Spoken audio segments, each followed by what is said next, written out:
ప్రియాంక బులెటిన్లో డీటెయిల్స్ చూద్దాం. ఢిల్లీలో రాహుల్ గాంధీ చేపట్టిన ఓట్ల చోరీ అంశంపై BRS working president KTR social media X వేదికగా కీలక వ్యాఖ్యలు చేశారు. దేశవ్యాప్తంగా ఓట్ల చోరీ అంశంపై చర్చ జరగడం బాగానే ఉందన్నారు.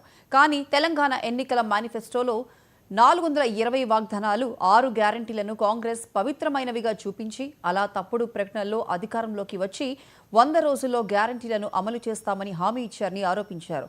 ఓట్లు సీట్లు సాధించిన తర్వాత ఆ హామీలను నెరవేర్చే విషయాన్ని పూర్తిగా విస్మరించారని మండిపడ్డారు. ఇది ఓట్ల చోరీ కాదా రాహుల్ గాంధీ అంటూ కేటీఆర్ ట్వీట్ చేశారు.